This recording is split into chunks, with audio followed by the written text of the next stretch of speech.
Notification subscribe. دیکھو یہ جو 90 لاکھ مسلمان ہوئے نا آپ کے ہاتھ پہ، تقریروں سے نہیں ہوئے. غریب نواز نے کوئی کانفرنس نہیں کی، کوئی جلسہ نہیں کیا، کوئی بھیڑ اکٹھا نہیں کی. کس چیز کی وجہ سے لوگ ان کے ہاتھ پہ مسلمان ہوئے؟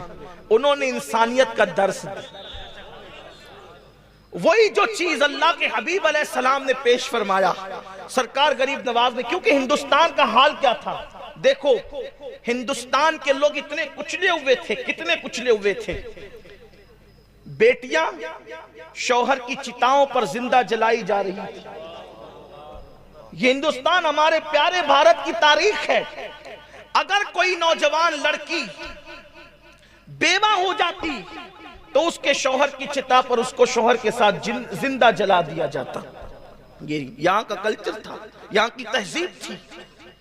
عورت کو پاپ سمجھا جاتا تھا، عورت کو جوئے میں ہار دیا جاتا تھا. جوئے میں عورت ہار دی جاتی تھی. تاریخ ہے. کبھی کبھی ایک ایک عورت کے ساتھ اسی ہندوستان کے اندر 5 بھائی شادی کرتے تھے. تاریخ ہے اس ملک کی. ہمارا بھارت بڑا عظیم ہے، بڑا مہان ہے بھارت، بڑا پیارا ہے بھارت. لیکن ملک ہمیشہ اچھا رہا ہے. کبھی لوگ اچھے نہیں رہتے، کبھی لوگوں کا انداز اچھا نہیں رہتا، کبھی لوگوں کا اخلاق اچھا نہیں رہتا. سرکار غریب نواز اس ماحول میں آئے کہ اللہ اکبر، لوگ پیشاب پیتے تھے اور گھی کے دیے پتھروں کے قریب جلاتے تھے. یہ حالت تھی. پینے کے لیے پیشاب ہے اور پتھروں کے لیے گھی ہے. حالانکہ ہونا تو یہ چاہیے تھا اس کے برعکس معاملہ ہوتا، لیکن انسان اتنا دور ہو چکا تھا انسانیت سے. تو سرکار غریب نواز نے کیا کیا؟ اس ہندوستان کی سرزمین پر وہی اپنے نانا کا مشن، وہی اپنے نانا کی فکر، وہی اپنے نانا کی تعلیم. کون سی تعلیم؟ کہ یہ نہ دیکھا کہ مسلمان ہے کہ کافر ہے. بھوکا آیا کھانا کھلایا، پیاسا آیا پانی پلایا، چاقو لے کر آیا اخلاق پیش کیا. سرکار غریب نواز نے کیا کیا؟ یہی تو کیا. آج جس سے ہم دور ہو گئے. غریب نواز کا نعرہ تو ہے، غریب نواز کا کردار ہمارے پاس نہیں ہے، غریب نواز کی محبتیں ہمارے پاس نہیں ہے. ایک مذہبی پنڈت جو ہے وہ آتا ہے اور غریب نواز سے کہتا ہے میں آپ سے مناظرہ کرنا چاہتا ہوں. آپ جانتے ہیں جب کوئی کسی سے مناظرے کے لیے آتا ہے تو انداز کتنا بدل جاتا ہے، تیور کتنے بدل جاتے ہیں. لیکن وارے علی کے بیٹے نبی کے لال تیری عظمتوں پہ قربان، آنے والا آ کے کہتا ہے کہ میں مناظرہ کرنا چاہتا ہوں آپ کے مذہب کے خلاف. آپ نے فرمایا آئے کہاں سے ہو؟ اس نے علاقے کا نام بتایا. فرمایا بہت دور سے آئے ہیں آپ، بہت تھکے ہوئے بھی ہوں گے، بہت بھوکے بھی ہوں گے. پہلے کھانا کھا کے آرام کر لو، باتیں تو ہوتی رہے گی. پہلے کھانا کھا کے آرام کر لو، باتیں تو ہوتی رہے گی. واللہ آخر ان باتوں میں کیا تاثیر تھی، وہ مناظرہ کرنا بھول گیا، ہاتھوں میں ہاتھ دے کر کے اسلام قبول کر لیتا. یہ سرکار غریب نواز رضی اللہ تعالیٰ کی زندگی ہے. آئیے ان کے اخلاق میں سے ان کی زندگی کا ایک باب پیش کر کے اپنی گفتگو کی طرف آنا چاہتا ہوں اور جلدی سے آنا چاہتا ہوں. اللہ ایک مرتبہ کا واقعہ ہے کہ ہندوستان میں اجمیر شریف جو شہر ہے اس کا بادشاہ پرتوی راج، جسے رائے پتورا بھی کہتے ہیں، اس کو بڑی تکلیف تھی. دیکھیے اہل حق سے اہل اقتدار کو بہت تکلیف ہوتی ہے، کیونکہ ان کو پتا ہوتا ہے کہ جو کام تلواریں نہیں کر سکتی وہ اہل حق کا کردار کرتا ہے. بڑی تکلیف ہوتی ہے اقتدار والوں کو اہل حق سے. بہت تکلیف میں رہتے ہیں، بہت پریشان. یزید کو کیا تکلیف تھی امام حسین سے؟ یزید کے پاس اقتدار تھا، امام حسین کے پاس کردار تھا. اقتدار اس کے پاس تھا، کردار ان کے پاس تھا. سوچو قتل کر کے بھی عزت نہ کما سکا، لیکن کردار والا قتل ہو کر بھی اونچا رہا. لوگ کہتے ہیں حسین کا سر نیزے پہ ہے، ہم کہتے ہیں دیکھ تو صحیح، کاٹنے والا نیچے ہے، کٹوانے والا اوپر اوپر لے جاتا ہے. اقتدار اوپر لے جائے نہ لے جائے، کردار ہمیشہ اوپر لے جاتا ہے. اس لیے مسلمانوں نے کردار کی پرواہ کی ہے، اقتدار کی پرواہ نہیں کی ہے. ہم کردار کی تعلیم دیتے، اقتدار کی نہیں دیتے. دو بات عرض کر کے بات آگے بڑھے گی. پرتھوی راج کو بڑی تکلیف تھی. رائے پتورا کو ایک جوان کو بلایا اور وہ راجپوت بہادر جوان سے کہا، یہ فقیر نے ناک میں دم کر رکھا ہے، ہر دن کوئی نہ کوئی اس کے ہاتھ پر اسلام قبول کرتا ہے، اس کی تعلیم کو سنتا ہے، اس کے قریب ہو جاتا ہے. ایک کام کرو، اگر تم اس کو قتل کرنے میں کامیاب ہو گئے، اس کو قتل کرنے میں کامیاب ہو گئے، اپنی آدھی سلطنت تمہیں دے دوں گا، اپنی آدھی حکومت تمہیں دے دوں گا. آدھی حکومت کس کو نہیں چاہیے؟ چند پیسوں کے عوض لوگ کسی کو قتل کرتے ہیں. وہ تو آدھی حکومت تھی، آدھی حکومت. اور رائے پتورا کوئی چھوٹا موٹا آدمی نہیں تھا، اکھنڈ بھارت کا سمراٹ تھا. سمراٹ، ہندوستان کے راجے مہاراجے اس کے پاس آ کر کے باج گزاری کرتے تھے، اس کے پاس آ کر کے جو ہے وہ خراج پیش کرتے تھے، اور اس کے پاس جا کر کے جو ہے وہ خراجے وہ وصول کرتا تھا اور وہ لوگوں سے دولت وصول کرتا تھا. ہندوستان کی چھوٹی چھوٹی ریاستوں کے بادشاہ اس کے باج گزار تھے، اس کے ماتحت تھے، اس کے ہاتھ کے نیچے تھے. رائے پتورا نے کہا آدھی حکومت تمہاری، اگر اس فقیر کو قتل کر دو.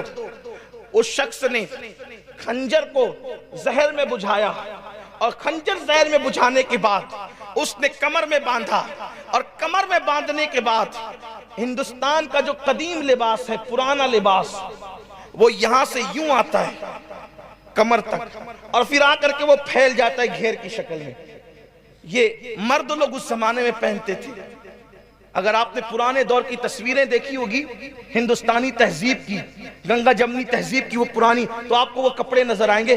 نیچے چستی ہوتی تھی، بہت تنگ پاجامہ، اور اوپر کی طرف وہ یہاں سے یوں آ کر کے گھیر میں. یعنی کمر میں اگر کوئی چیز، یہ بتا اس لیے رہا ہوں، یہی تو بات ہے.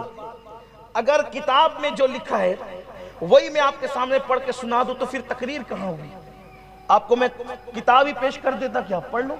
کچھ ورق زراکس کر کے بانٹ دیے جاتے کہ نہ اگتپوری والوں کو اتنے پیسے خرچہ کرنا پڑتے، اور نہ مجھے اتنی مشقت کے ساتھ، جب وہ کوئی مشقت میں تو آیا نہیں، لیکن اتنا لمبا سفر مجھے کرنا نہیں پڑتا، کیونکہ آپ پڑھ لیتے. بات یہ ہے کہ آپ کو سمجھنا ہے پس منظر کیا ہے واقعے کا، کیا انداز تھا. تو یہ جو لباس ہوتا تھا، اس میں کمر میں جو چیز بندی ہو یا چھپی ہو تو نظر نہیں آ سکتی تھی، کیونکہ وہ کمر سے گھیر ہو جاتا تھا، بڑا گھیر والا ہوتا تھا. غریب نواز کا بیان چل رہا تھا، خطاب، اور اس میں لوگ بیٹھے تھے، وہ بھی آ کر کے بیٹھ گیا. لوگ پریشان رہتے ہیں، یار آخر تقریروں میں بولا کیا جاتا ہے، تقریروں میں بولا کیا جاتا ہے کہ لوگ سنتے ہیں، پاگل ہیں لوگ، بیٹھے رہتے ہیں. لوگوں کو چاہیے کہ آپ آ کے سنیں تو ہم بولتے کیا ہیں. 1400 سال سے لوگوں کو یہی غلط فہمی ہے کہ مسلمانوں کی محفل میں بولا کیا جاتا ہے. آپ آ کے سنیں تو کیا بولا جاتا ہے؟ یہی بولا جاتا ہے جو بول رہا ہوں کہ انسان کی قدر کرو.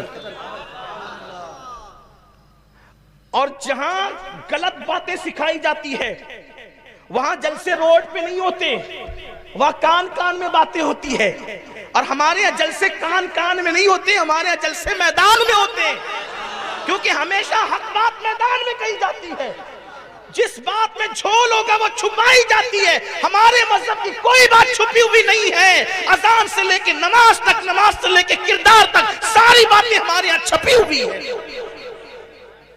سرکار غریب نواز ایک درخت کے نیچے بیٹھ کر کے بیان کر رہے ہیں، خطاب فرما رہے ہیں. اور کتنی تاثیر ہوگی نا اس زبان میں، جس زبان نے کبھی جھوٹ نہیں بولا. اس زبان میں کتنی تاثیر ہوگی جس نے کبھی حرام لقمہ نہیں کھایا. اس زبان میں کتنی تاثیر ہوگی جس زبان پر اللہ کے ذکر کے سوا کبھی کسی کی غیبت نہیں آئی، کبھی کسی کی چگلی نہیں، کبھی کسی کے ساتھ حسد کے جملے نہیں، کبھی گالی گلوچ نہیں. کیسی وہ پاکیزہ اور پاک زبان تھی. آپ خطاب فرما رہے تھے، وہاں الفاظ کی ہیرا پھیری نہیں تھی، وہاں ادیبانہ اور خطابانہ رنگ نہیں تھا، بلکہ وہاں درویشانہ اور فقیرانہ اللہ کا رنگ لیوے انداز تھا. گفتگو ہو رہی تھی